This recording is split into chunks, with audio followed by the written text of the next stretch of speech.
আল্লাহ সুবহানাহু ওয়া তাআলা পবিত্র কোরআনে বলেছেন, সূরা ইসরা অধ্যায় 17 আয়াত 110। আমাদের কারি আয়াতটা বলেছিলেন, কুলিদুল্লাহ আবিদুর রহমান আইয়ামা তাদু ফালাল আসমাউল হুসনা। তোমরা আল্লাহ নামে ডাকো অথবা রহমান, যে নামে ডাকো না কেন, সকল সুন্দর নামসমূহ তো তাঁরই। আপনি আল্লাহ তাআলাকে যে কোনো নামে ডাকতে পারেন, তবে সেটা হবে একটা সুন্দর নাম, যে নামে মনে কোনো ছবি ভেসে উঠবে না। আর পবিত্র কোরআনে আল্লাহ সুবহানাহু ওয়া তাআলার এরকম 99টা বৈশিষ্ট্যের কথা উল্লেখ করা হয়েছে। আর রহমান, আর রহিম, আল হাকিম, পরম করুণাময়, পরম দয়ালু, পরম জ্ঞানী, সব মিলিয়ে 99টা। আর সবার উপরে আছে আল্লাহ। আমরা মুসলিমরা কেন আল্লাহ সুবহানাহু ওয়া তাআলাকে ইংরেজি গড না বলে আল্লাহ বলে ডাকি? কারণ আরবি শব্দ আল্লাহ, এটাকে বিকৃত করা যায় না, কিন্তু ইংরেজি গডকে অবশ্যই বিকৃত করা যায়। যেমন ধরেন, গডের পরে এস বসালে হয়ে যাবে গডস, গডের বহুবচন। আল্লাহর কোনো বহুবচন নেই।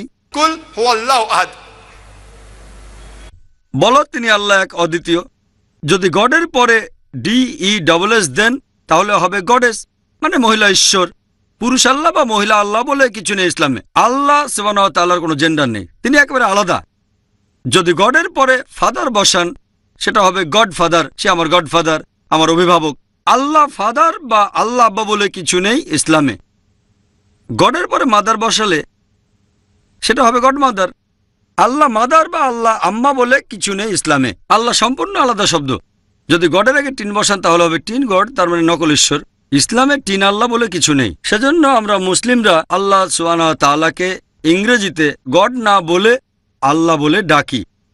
তবে যদি মুসলিম ভাইরা অমুসলিম ভাইদের কাছে আল্লাহ সুবহানাহু ওয়া তাআলা সম্পর্কে জানতে চান, অমুসলিম ভাইরা আল্লাহ সম্পর্কে নাও জানতে পারেন, সেক্ষেত্রে কেউ যদি আল্লাহকে বোঝাতে গড বা ঈশ্বর ব্যবহার করে, যেমন আমি করছি, তাহলে কোনো সমস্যা নেই। তবে আমি মনে করিয়ে দিতে চাই, গড শব্দটা আরবি আল্লাহ শব্দের সঠিক অনুবাদ নয়। আর এই আল্লাহ নামটা পৃথিবীর প্রধান ধর্মগুলোর পবিত্র গ্রন্থগুলোতে রয়েছে। হিন্দু ধর্মগ্রন্থেও ঋগ্বেদে উল্লেখ করা হয়েছে। গ্রন্থ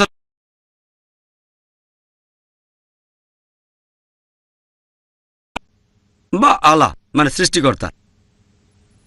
আল্লাহ সুবহানাহু ওয়া তাআলার নাম উল্লেখ করা হয়েছে ঋগ্বেদ গ্রন্থ নম্বর 3 অনুচ্ছেদ 30 পরিচ্ছেদ 10। এছাড়াও ঋগ্বেদ গ্রন্থ নম্বর 9 অনুচ্ছেদ 67 পরিচ্ছেদ 30।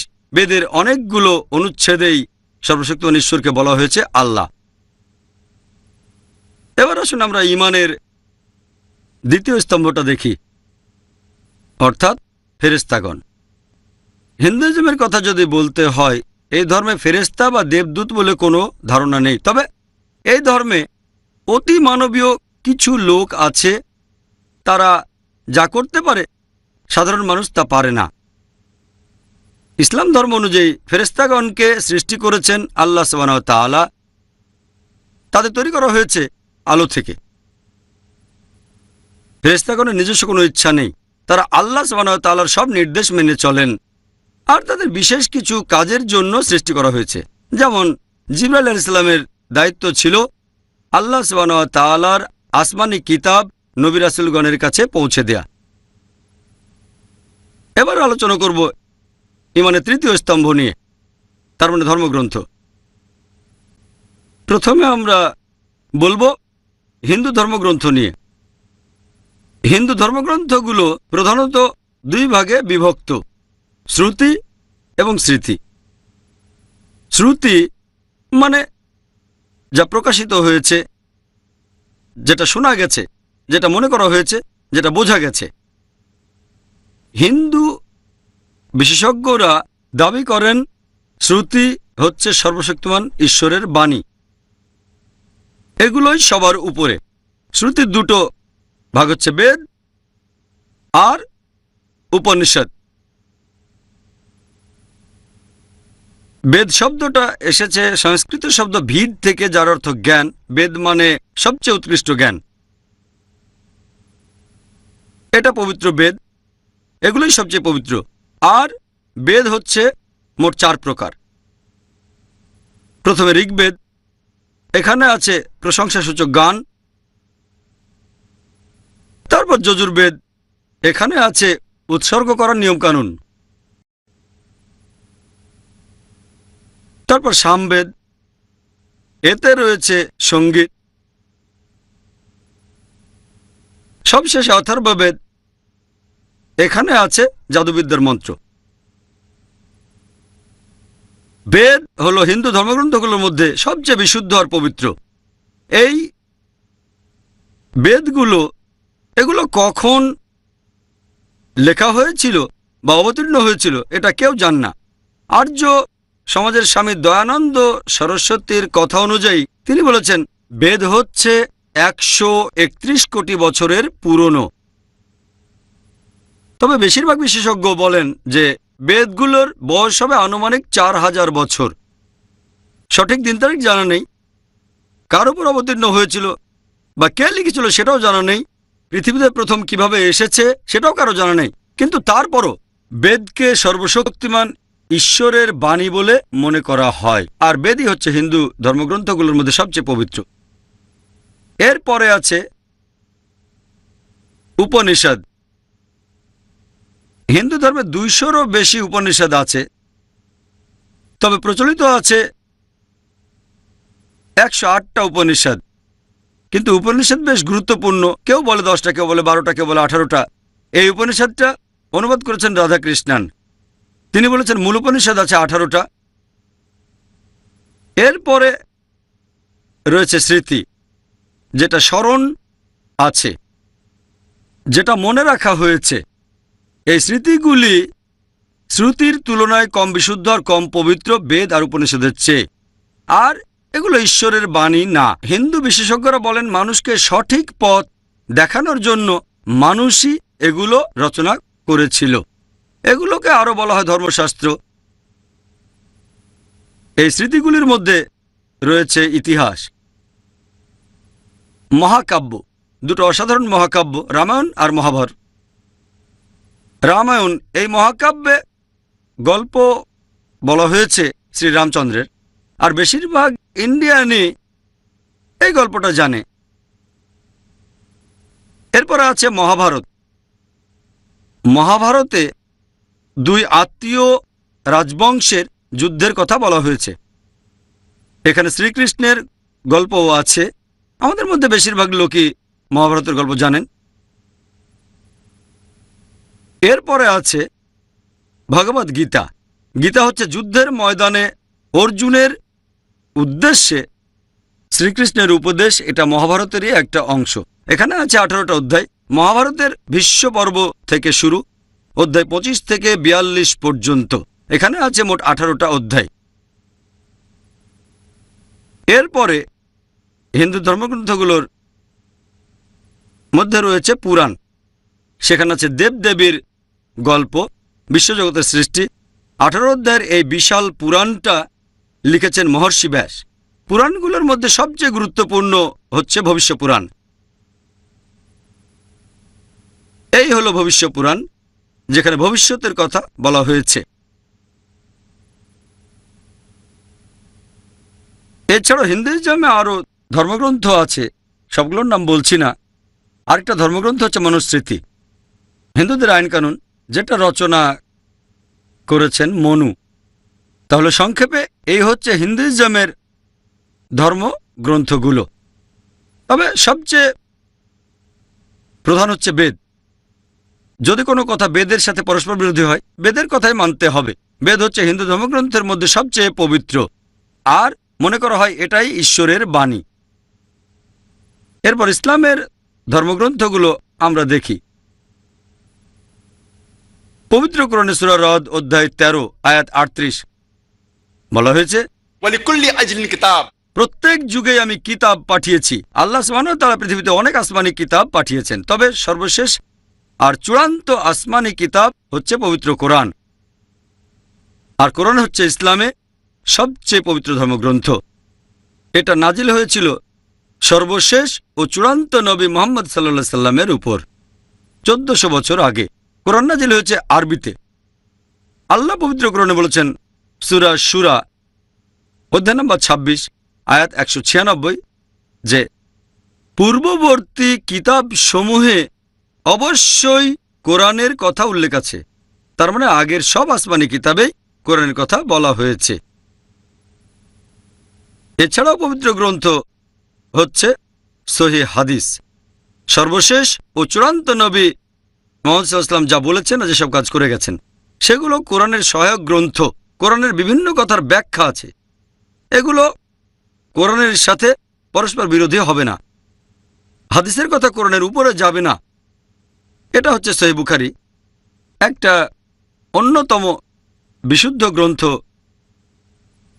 নবীজির সুন্নত সম্পর্কে। ঈমানের চতুর্থ স্তম্ভ নবী রাসূলগণের বিশ্বাস করা। প্রথমে আলোচনা করব ইসলাম ধর্মের নবী রাসূলগণকে নিয়ে। আল্লাহ পবিত্র কোরআনে বলেছেন সূরা ফাতির অধ্যায় নম্বর 35 আয়াত নম্বর 24, وَإِن مِّنْ أُمَّةٍ إِلَّا خَلَا فِيهَا نَذِيرٌ। এমন কোন সম্প্রদায় নেই যাদের কাছে সতর্ককারী প্রেরণ করা হয়নি।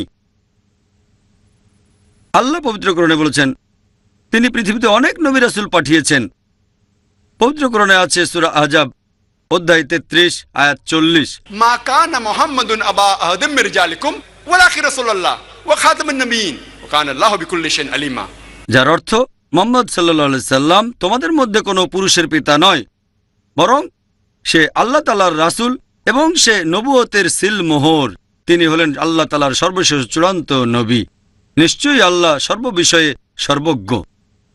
যেহেতু মুহাম্মদ সাল্লাল্লাহু আলাইহি সাল্লাম আল্লাহ সুবহানাহু ওয়া তাআলার সর্বশেষ ও চূড়ান্ত নবী, তিনি শুধু মুসলিম বা আরবদের জন্যই পৃথিবীতে আসেননি। আল্লাহ পবিত্র কোরআনে বলেছেন সূরা আম্বিয়া অধ্যায় নম্বর 21 আয়াত নম্বর 107, وما أرسلناك إلا رحمة للعالمين। আমি তো তোমাকে প্রেরণ করেছি কেবল মানব জাতির প্রতি রহমত হিসেবে, বিশ্বজগতের প্রতি রহমত হিসেবে, সকল সৃষ্টির প্রতি রহমত হিসেবে। এই কথাটা আবারও আছে সূরা সাবাহ অধ্যায় নম্বর 34 আয়াত নম্বর 28। আল্লাহ বলেছেন وما أرسلناك إلا كافة للناس بشيرا ونذيرا। আমি তো তোমাকে সমস্ত মানব জাতির প্রতি সুসংবাদদাতা এবং সতর্ককারী রূপে প্রেরণ করেছি। কিন্তু অধিকাংশ মানুষই এখনো এটা জানে না। আমাদের নবীজি বলেছেন, এটা আছে সহিহ বুখারীতে খণ্ড নম্বর 1 বুক অব সালাহ অধ্যায় নম্বর 56 হাদিস নম্বর 429। নবীজি বলেছেন যে আমার আগে যেসব নবী রাসূল এসেছিলেন তারা এসেছিলেন শুধু তাদের সম্প্রদায়ের জন্য, তবে আমাকে পাঠানো হয়েছে সমস্ত মানব জাতির জন্য।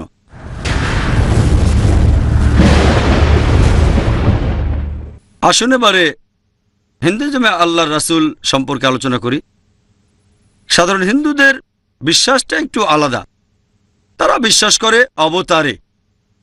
এই অবতার শব্দটা এসেছে সংস্কৃত শব্দ অব থেকে, যার অর্থ নিচে, আর ত্র যার অর্থ প্রবাহিত হওয়া। অবতার মানে নিচে নেমে আসা, পৃথিবীতে আসা। আর অক্সফোর্ড ডিকশনারি অনুযায়ী বলা হয়েছে যে অবতার মানে হিন্দু পৌরাণিক কাহিনীতে একজন দেবতা অথবা এরকম কেউ যদি একজন মানুষের রূপ নিয়ে পৃথিবীতে আসে। সাধারণ হিন্দুরা মনে করে অবতার মানে সর্বশক্তিমান ঈশ্বর মানুষের রূপ নিয়ে পৃথিবীতে এসেছেন। আর এই ধারণাটা এসেছে ভগবদ্গীতা থেকে অধ্যায় নম্বর 4 অনুচ্ছেদ 7 ও 8। বলা হয়েছে यदा यदा हि धर्मस्य ग्लानिर्भवति भारत अभ्युत्थानं धर्मस्य तदात्मानं सृजाम्यहम्। এটা খুবই কমন একটা অনুচ্ছেদ। প্রত্যেক দিন টিভিতে আমরা এটা শুনি, মহাভারতের সিরিয়ালও দেখানো হয়। এর অর্থ হচ্ছে যখন ধর্ম বিলুপ্ত হয়ে যেতে থাকে হে ভারত, আর অন্যায় কাজ যখন বেড়ে যায়, আমি তখন আবির্ভূত হই। অনুচ্ছেদ 8 বলছে ভালোকে রক্ষার জন্য আর মন্দকে ধ্বংসের জন্য এবং ন্যায়নিষ্ঠতা প্রতিষ্ঠার জন্য আমি প্রতি যুগেই পৃথিবীতে জন্ম নিই। संभवामि युगे युगे। আমি প্রতি যুগেই জন্ম নিই।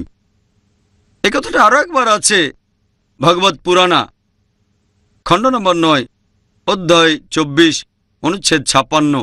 বলা হয়েছে যখনই ন্যায়নিষ্ঠতা বিলুপ্ত হতে থাকবে আর অন্যায় কাজ বেড়ে যাবে, আমি মানুষরূপে আবির্ভূত হই। তবে অবতারের এই ধারণাটা, যেটা বেশিরভাগ সাধারণ হিন্দু বিশ্বাস করে, এটা আপনার বেদের কোনো জায়গায় পাবেন না, যেটা হিন্দু ধর্মগ্রন্থগুলোর মধ্যে সবচেয়ে পবিত্র। সেজন্য বেদের উপর বিশেষজ্ঞগণ তারা বলেন সাধারণ হিন্দুরা যে অবতারের ধারণায় বিশ্বাস করে সেটা আলাদা।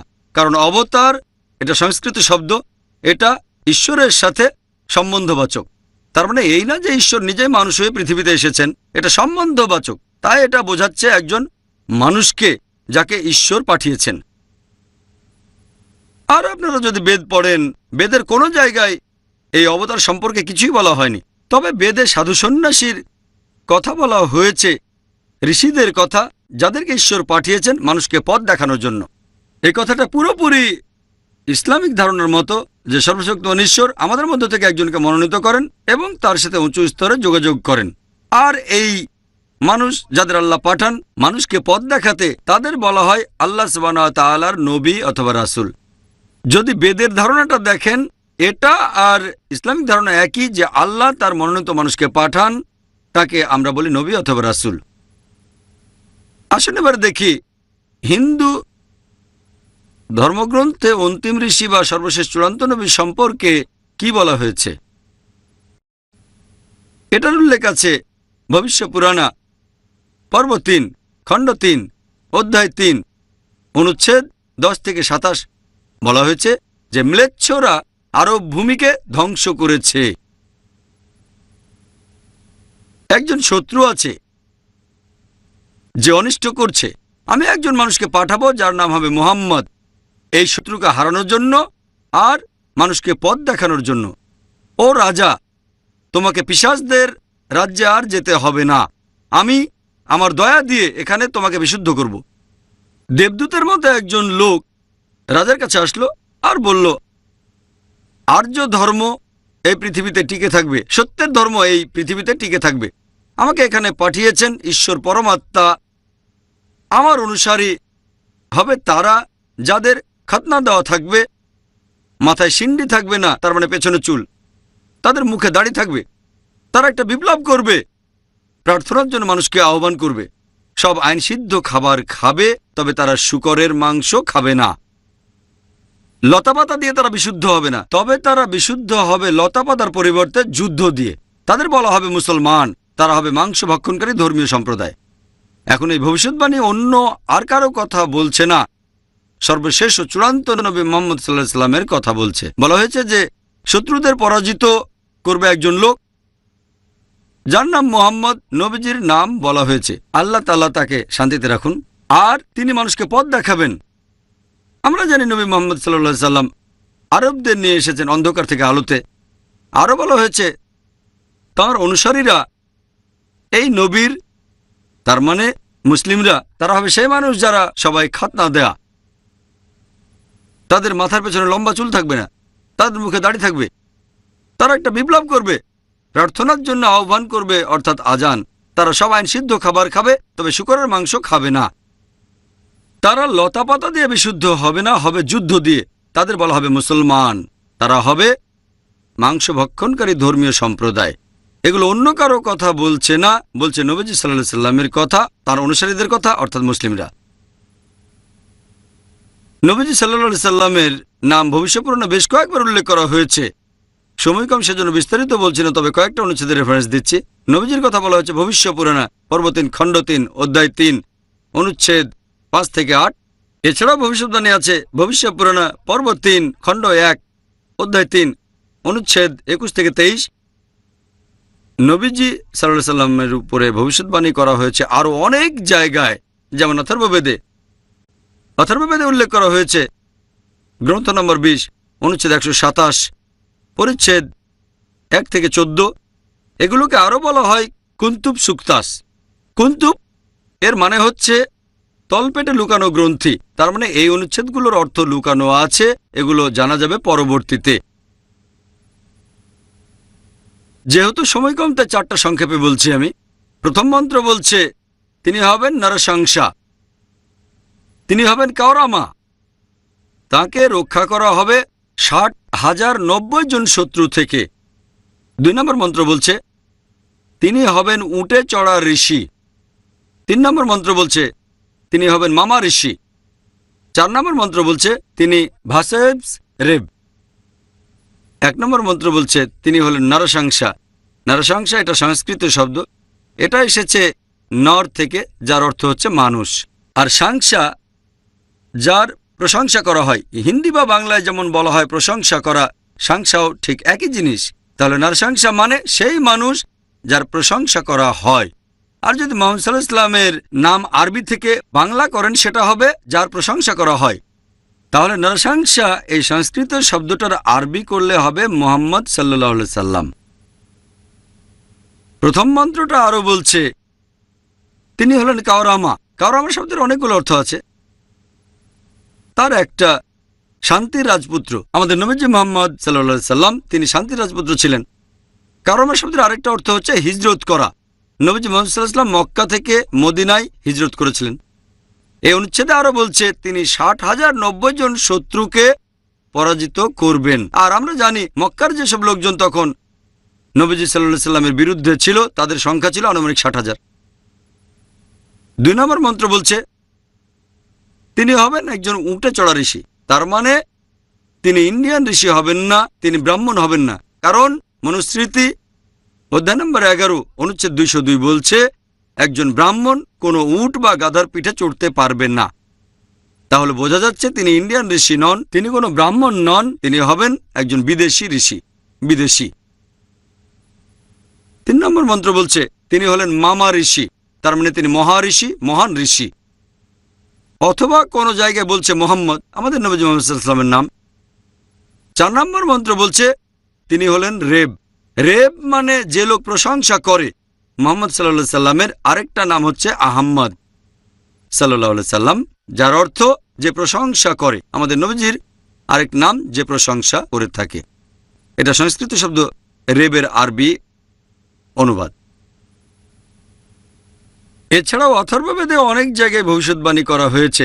নবীজির কথা বলা হয়েছে অথর্ববেদে গ্রন্থ নম্বর 20 অনুচ্ছেদ 21 পরিচ্ছেদ 6 বলা হয়েছে একজন কারু মানে প্রশংসনীয় মানুষ, সে 10,000 শত্রুকে পরাজিত করবে কোনো যুদ্ধ ছাড়া। এখানে বলা হচ্ছে আহজাবের যুদ্ধের কথা, খন্দকের যুদ্ধ। আমরা জানি মুহাম্মদ সাল্লাল্লাহু আলাইহি ওয়াসাল্লাম হলেন সেই মানুষ যার প্রশংসা করা হয়, আর তিনি খন্দকের যুদ্ধে জিতেছিলেন। আহজাবের যুদ্ধ যেখানে শত্রুর সংখ্যা ছিল প্রায় 10,000, জিতেছিলেন কোনো যুদ্ধ ছাড়াই।